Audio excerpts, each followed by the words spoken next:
మనం ఎక్కడికి వెళ్ళాలన్నా సరే మనకి ఎవరో ఒకరు తోడు ఉండాలి. పిల్లలు ఆడుకోవాలన్నా కూడా ఒక్కళ్ళు ఆడుకోగలరా? వాళ్ళు ఆడుకోవడానికి కూడా ఎవరు కావాలి? తోడు కావాలి కదా. మనిషి ఒంటరిగా ఉండటానికి సృష్టించబడిన వాడు కాదు. దేవుడు సృష్టించేటప్పుడే మనిషిని నరుడు ఒంటరిగా ఉండటం మంచిది కాదు అని దేవుడే అన్నాడు తనంతట తానుగా.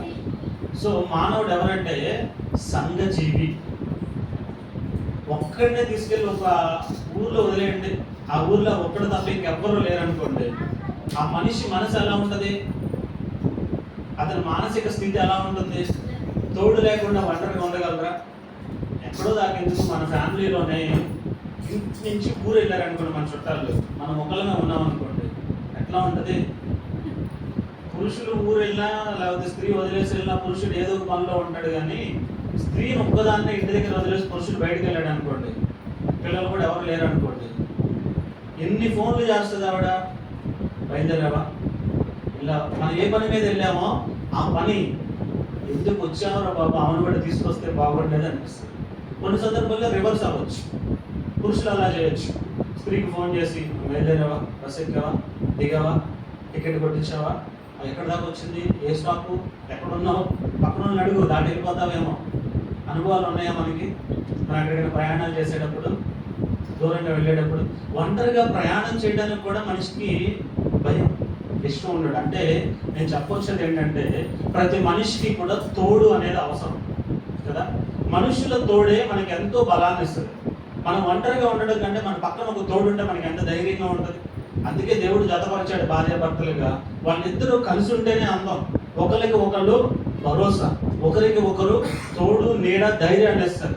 ఒకళ్ళు కొంచెం బలహీనంగా మాట్లాడుతుంటే పక్కన ఉన్న వాళ్ళని బలపరుస్తూ ఉంటారు. అలా కాదు, నష్టం వచ్చిందా, కష్టం వచ్చిందా, ఏం పర్లేదు, ఇది కాకపోతే ఇంకొకటి, మనం ముందుకు వెళ్దాం, సపోర్ట్ చేసుకుంటూ ఉంటారు. సపోర్ట్ సిస్టమ్ కదా భార్యాభర్త బంధం అనేది. ఒకరికి ఒకరు సపోర్ట్ చేసుకోవాలి.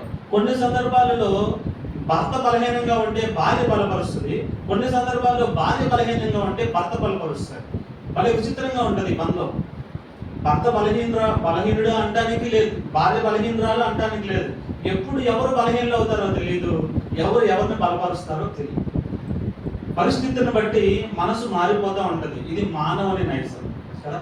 మనుషులు ఒకరికొకరు తోడుగా ఉంటే మనం ముందుకు వెళ్తాం. అలాంటిది దేవుడే మనకి తోడుగా ఉంటే ఇంకెలా ఉంటుంది? హల్లెలూయా. మనిషికి మనిషి తోడుగా ఉంటేనే మనం ఏదైనా సాధించగలం. అది చిన్నప్పుడు ఒక కథ ఉంటుంది కదా, ఐకమత్యం మహాఫలం అని. పొలాలు ఎరపడానికి తండ్రి, తెలుసా మీకు? తెలిసే ఉంటుంది, తెలియని వాళ్ళకి మళ్ళీ చెప్తా. ఒక తండ్రికి 5 కుమారులు ఉన్నారట. 5 పిలిచి ఒక 5 పొలాలు తీసుకొచ్చి కట్టలాగా కట్టి దీన్ని ఇరపండి అన్నాడట. పెద్ద కుమారుడు దగ్గర తీసుకొచ్చి ఇచ్చాడు. పెద్దవాడు దాన్ని బట్టి గట్టిగా ఇరపడానికి ట్రై చేశాడు, విరగట్ల. రెండోవాడు, మూడోవాడు, అలా 5 ట్రై చేశారు. ఎవరు శక్తి సరిపోవట్లేదు ఎరగొట్టడానికి, శక్తి చాలట్లా, మా వల్ల కావట్లేదు నాన్న అన్నాడు. అరే రండి, ఇప్పుడు మీరు 5 ఉన్నారు కదా, దీన్ని విరగొట్టాలి కదా, మీరు ఇది ఓపెన్ చేసి 5 పొలాలు తల ఒకళ్ళు తీసుకోండి, ఒక్కొక్కరు విరగొట్టండి అన్నాడు. వాళ్ళందరూ ఒక్కొక్క పొలా తీసుకుంటే ఈజీగా ఇరిగిపోయింది. 5 కలిసి చేస్తే దాన్ని ఏం చేశారు? ఈజీగా విరగొట్టగలిగారు. ఒక్కడే నేను విరగొట్టాలి అనుకుంటే విరగొట్టలేకపోయాడు కదా. సహవాసం అనేది, ఒకరికి ఒకరు తోడు అనేది ఎలాంటి గొప్ప కార్యాలైనా చేయడానికి సహకరిస్తుంది. మరి దేవుని తోడు మనతో ఉంటే, ఆయన సన్నిధి మనకు తోడుగా వస్తే ఎలా ఉంటుంది?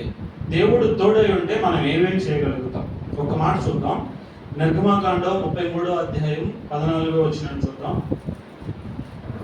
నిర్గమకాండం 33:14. అందుకు ఆయన, నా సన్నిధి నీకు తోడుగా వచ్చును. చాలు. ఇక్కడ దేవుడు మాట్లాడుతున్నాడు, ఆయన సన్నిధి నీకు తోడుగా వస్తుంది. ఈ రోజు ఈ మాటలు వింటున్న వారు ఎవరైనా సరే, మీకు ఎవరు తోడు లేరు అని నిరాశ చెందొద్దు. మనుషులు మీకు నేను తోడుంటానని మాట ఇచ్చినా మిమ్మల్ని మధ్యలో వదిలిపెట్టి వెళ్ళిపోయే ప్రమాదం ఉంది. ఎవరైనా మిమ్మల్ని అలా మాట ఇచ్చి వదిలేశారా? నువ్వు కంగారు పడద్దు.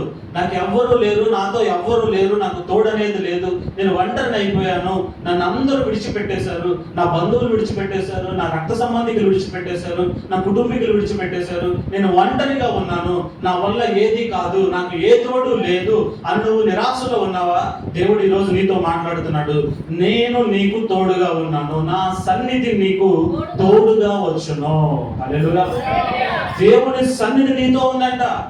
దేవుడే నీతో ఉన్నాడంట. ఆయన సన్నిధి నీకు తోడుగా ఉందంట. నువ్వు ఒంటరినని, చేతగాని దాన్నని, చేతగాని వాడమని దయచేసి నువ్వు అనుకోవద్దు.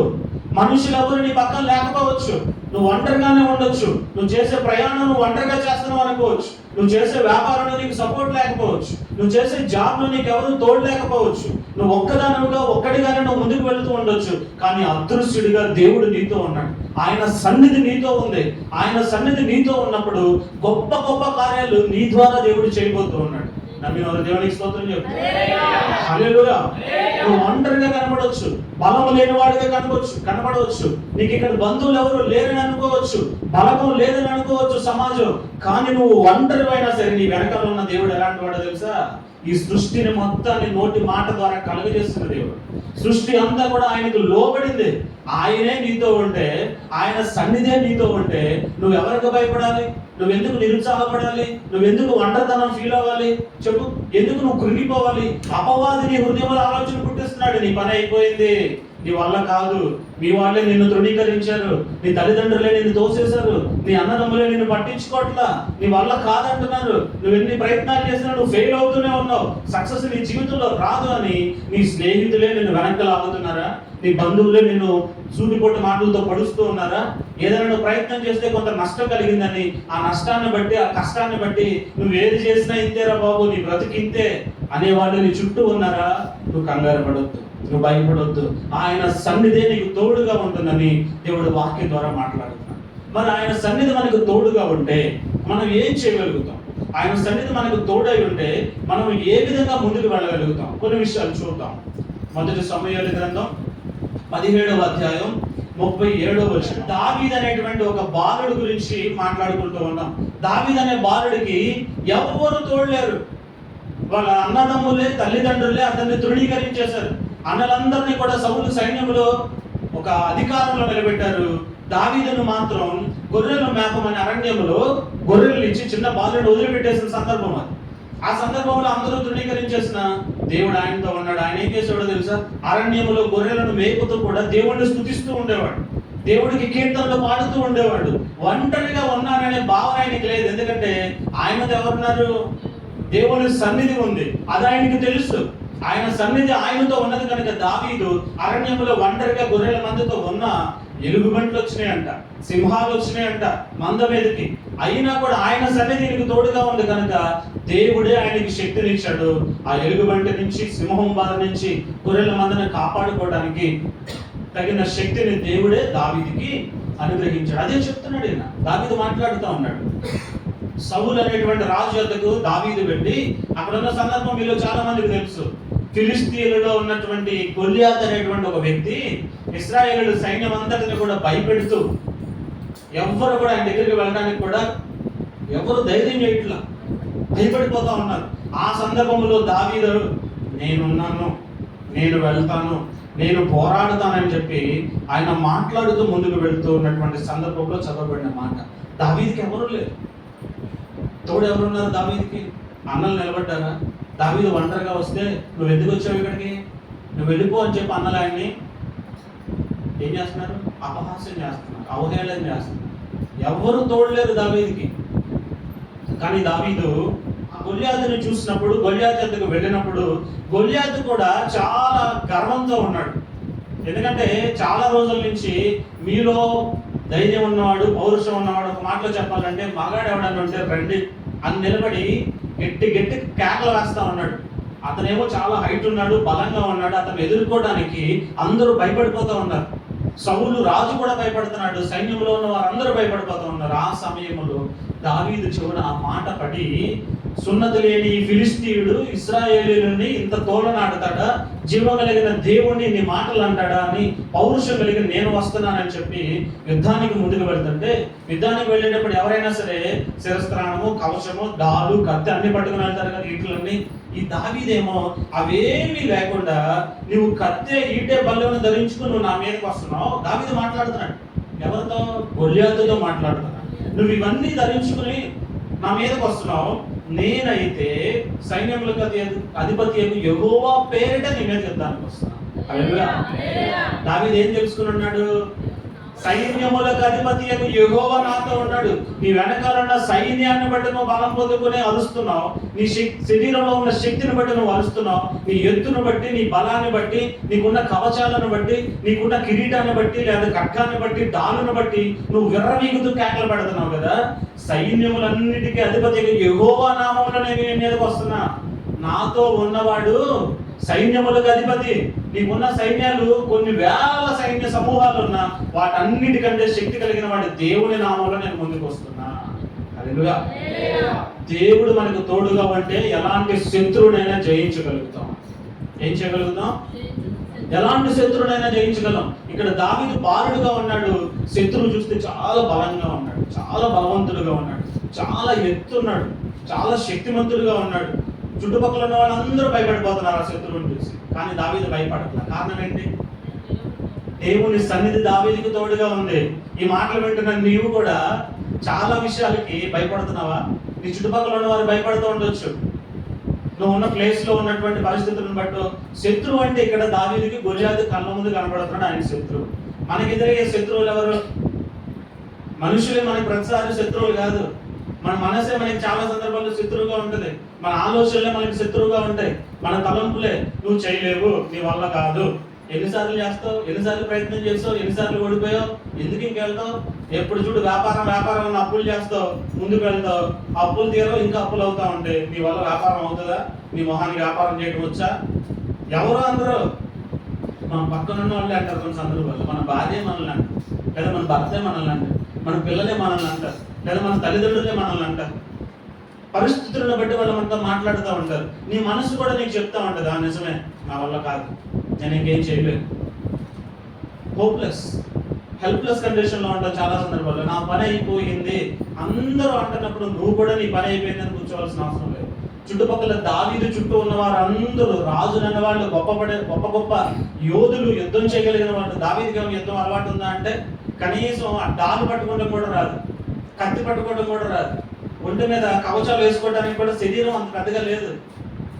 ఎలా చంపాడు గొలియాతుని అంటే 5 నున్నని రాళ్ళని ఏరుకున్నాడంట. నున్నని రాళ్ళు ఏరుకుని ఒడిసెలు అంటారు చూడండి, పక్షుల్ని తోలడానికి ఇలా తిప్పి కొడతారు రాళ్ళతో, చూసే ఉంటారు కదా మీరు. అలాంటి ఒడిసెలు తీసుకుని దాంట్లో నున్నని రాయిని తీసి అందులో పెట్టి గిరగిర గిరగిర గిర తిప్పి ఒక్కడేసాడు. ఒక్క రాయితో అంత ఎత్తు ఉన్నటువంటి గొలియాతుని ఒక్క రాయి ఇక్కడ తగిలింది, వేరు మనం ముందుకు పడ్డాడు. ఈ దగ్గర కత్తి కూడా ఏం లేదు. ఆ గొలియాతు తెచ్చుకున్న కత్తినే తీసి ఆ కత్తితోనే వాడిని చంపేశాడు. హల్లెలూయా. నీ దగ్గర ఎలాంటి ఆయుధాలు లేకపోవచ్చు, నీ దగ్గర ఎలాంటి శక్తి బలము లేకపోవచ్చు, కానీ ప్రార్థన అనే ఆయుధం నీ దగ్గర ఉందా? దేవుని సన్నిధి నీతో ఉన్నట్లయితే, ఆయన సన్నిధి నీకు దగ్గరగా ఉన్నట్లయితే, నువ్వు ఆయనతో ఉన్నట్లయితే, ఆయన తోడు నీతో ఉన్నట్లయితే, నువ్వు నిత్యము ప్రార్థిస్తూనే ఉంటావు. హల్లెలూయా. ప్రార్థించే వాడిగా నువ్వు ఉన్నట్లయితే ఏ శత్రువుకు నువ్వు భయపడాల్సిన అవసరం లేదు. ఆయన సన్నిధి నీతో ఉంటే, దేవుడు నీకు తోడుగా ఉంటే, నువ్వు ఎలాంటి శత్రువునైనా కూడా జయించగలుగుతావు. నెక్స్ట్, ఆయన సన్నిధి నీతో ఉంటే చాలా మంది చాలా ప్రయత్నాలు చేస్తారు. దేనికోసం అంటే స్థిరపడటం కోసం. పెళ్లి సంబంధం చూడాలనుకోండి పిల్లలకి, ఏం చేస్తుందని మీ వాడు ఏం చేస్తున్నాడు? స్థిరపడ్డా? ఎంత సంపాదిస్తున్నాడు? ఏం జాబ్ చేస్తున్నాడు? ఏ వ్యాపారం చేస్తున్నాడు? మనుషులు చూసేదంతా దేనికోసం? స్థిరపడటం కోసం చూస్తూ ఉంటారు కదా. చాలా ప్రయత్నాలు చేస్తారు. ఆ ప్రయత్నాల్లో చాలా సందర్భాల్లో ఫెయిల్ అయిపోతూ ఉంటారు. దేవుని సన్నిధి మనకు తోడుగా ఉంటాయంట, మనం స్థిరపడతామంట. చూద్దాం ఆ మాట కూడా. 1 రాజుల గ్రంథం 11వ అధ్యాయం 38వ వచనాన్ని చూస్తే, ఇందాక చదివిన మాట ఏమో దావీదు జీవితంలో జరిగింది. ఇప్పుడు చదివిన మాట ఏమో దావీదు కుమారుడైన సొలొమోను జీవితంలో జరుగుతుంది.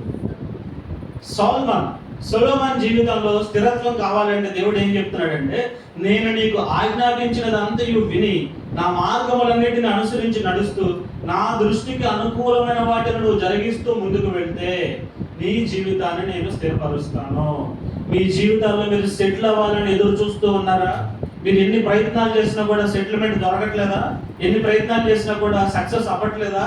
అంటే మీ జీవితాలలో ఈ మార్గంలో మీరు లేరేమో ఒకవేళ పరిశీలన చేసుకోండి. దేవుడు చెప్తున్నాడు, నేను ఆజ్ఞాపించినదంతయు విని నా మార్గములను అనుసరించి నడుచుచు నా దృష్టికి అనుకూలమైన దానిని జరిగించుచు. హల్లెలూయా. దేవుడు ఏం ఆజ్ఞాపించాడు మీకు? ఎలాంటి ఆజ్ఞలు ఇచ్చాడు దేవుడు మీకు? మొదట మీరు తెలుసుకో. నువ్వు విన్నావు, దేవుడు చెప్పిన ఆజ్ఞలు నువ్వు విన్నావు.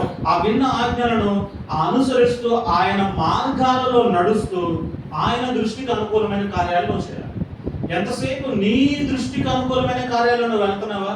ఏదైనా ఒక జాబ్ చేయాలన్నా, ఒక వ్యాపారం సంపాదించాలన్నా, ఒక వివాహం చేసుకోవాలన్నా మన దృష్టి ఎంతసేపు మన దృష్టికి అనుకూలమైన చూస్తూ ఉంటాం మనం. ఇది దేవుని దృష్టికి అనుకూలమైందా కాదా? నేను చేసేటువంటిది, చేయబోయే ప్రయత్నం దేవుని దృష్టికి అనుకూలమైందా కాదా? ఆయన మార్గాల్లోనే నేను ఉన్నానా? ఒకవేళ ఈ మార్గాన్ని తప్పి వేరొక మార్గంలోనికి నేను వెళ్ళానా? చుట్టుపక్కల ఉన్న మనుషులను చూస్తావు, ఆ మనుషులు సక్సెస్ అవుతున్నట్టు కనిపిస్తారు, కానీ వాళ్ళు వెళ్ళే మార్గాలు నీకు తెలియదు.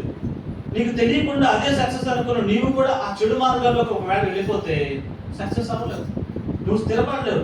నువ్వు స్థిరపడాలి అంటే ఒకటే గుర్తు ఏంటంటే, దేవుడు నీకు ఏం ఆజ్ఞలు ఇచ్చాడు, ఏం మాటలు చెప్పాడు, ఆ మాటలను అనుసరిస్తున్నావా? ఆ మాటలు అనుసరిస్తున్నావా? ఆ ఆజ్ఞల ప్రకారం నువ్వు నడుస్తున్నావా? ఆ మార్గాల్లోనే నీవు ఉన్నావా? నువ్వు పరిశీలన చేసుకోవాలి. దేవుని మార్గాల్లోనే నీవు ఉన్నావా? ఆయన ఆజ్ఞలు అనుసరించి నువ్వు నడుస్తున్నావా? ఆయన దృష్టికి అనుకూలమైన దానినే నువ్వు జరిగిస్తూ ఉన్నావా? అలా జరిగిస్తే సొలొమోనుతో చెప్తున్నాడు, నీ తండ్రి ఆ మార్గాలన్నిటిని అనుసరించాడు. దావీదు దేవునికి ఇష్టడుగా ఉన్నాడు, దేవుని హృదయానుసారుడుగా ఉన్నాడు. వృద్ధుడైనప్పటికీ కూడా అప్పటి వరకు కూడా దేవుని సన్నిధి ఆయనకు తోడుగా ఉంది. మీరు చూడండి, హిస్టరీలో చూస్తే ఏ ఒక్క యుద్ధంలో కూడా దావీదు ఓడిపోవాలి. హల్లెలూయా.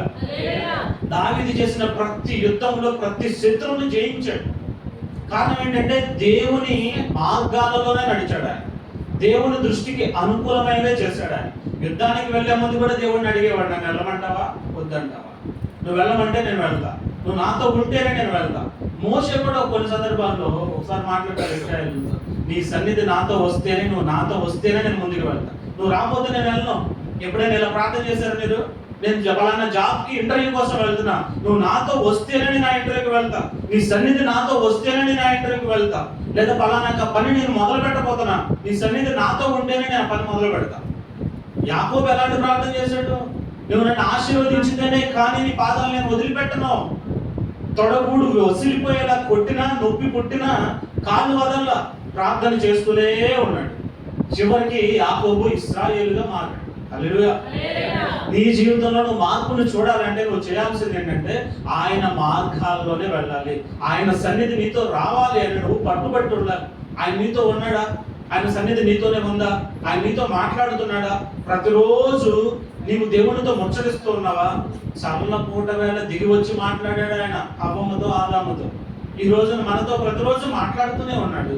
ఈ రోజు నువ్వు దేవుని మాటలు విన్నావా? దేవుడు నీతో మాట్లాడా? నువ్వు చేయాలనుకుంటున్న దేవునికి చెప్పావా? అది దేవుని చిత్తంలోనే ఉందా? నీ మనసుకు నచ్చినవన్నీ దేవుని చిత్తం కాదు, గుర్తుపెట్టు. చాలా సందర్భాల్లో మన మనసుకు నచ్చిన ప్రతిదీ కూడా ఇది దేవుని చిత్తమే అనుకుంటాం. అవునా? ఎలాంటి ప్రార్థన చేస్తారు? గబగబా వెళ్ళిపోయి క్యాలెండర్ ముందు నుంచుని, నేను ప్రార్థన చేస్తున్నాను ప్రభా, నువ్వు నాతో మాట్లాడు, ఇప్పుడు నువ్వు చెప్పినట్టు నేను చేయాలి అని చెప్పి.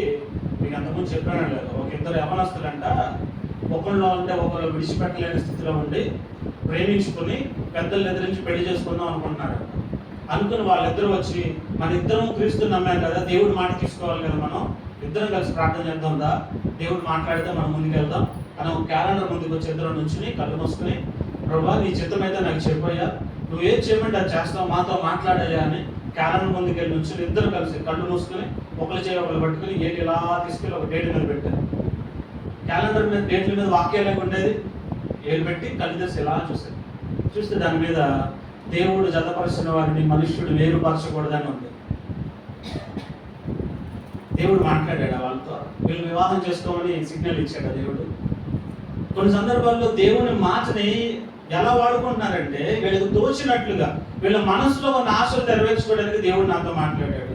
కొన్ని సందర్భాల్లో దేవుడు నాతో మాట్లాడాడు, పలానా చోటకి వెళ్ళమన్నాడు. దేవుడు నాతో మాట్లాడాడు, వదిలేసి వెళ్ళిపోమన్నాడు. అధిక భక్తిలో ఉన్న వాళ్ళు కొంతమంది అంటారు, భార్యలు ప్రార్థన చేసి నా భర్త దేవునికి అయిష్టంగా ఉన్నాడు కాబట్టి దేవుడు నా భర్తను వదిలేయమన్నాడు. దేవుడు చెప్తాడండి, నా భార్య నా మాట వింటలేదు, మందిరానికి రానివ్వట్లా, దేవుడి దగ్గరికి రానివ్వట్లా, ప్రార్థన చేస్తే దేవుడు నా భార్యను వదిలేయమన్నాడు.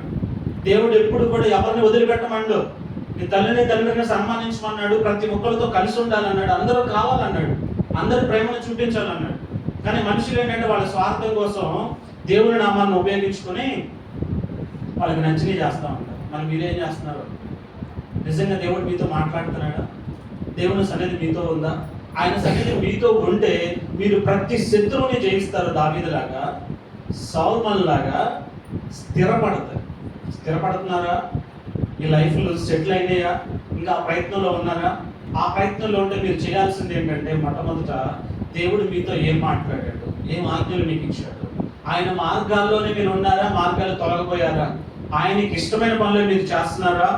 ఆయన దృష్టికి అనుకూలమైన కార్యాలే మీరు చేస్తూ ఉన్నారా అనే విషయాలను పరిశీలన చేసుకోవాలి. ఆయన తోడుగా ఉండే మరొక కార్యం ఏం జరుగుతుందంటే, మీరు అడుగు పెట్టినటువంటి ప్రతి స్థలములోనూ విజయం పొందుతారు. హల్లెలూయా. ఆయన సన్నిధి మీతో ఉంటే మీరు అడుగు పెట్టిన ప్రతి స్థలంలో విజయాన్ని పొందుతారు.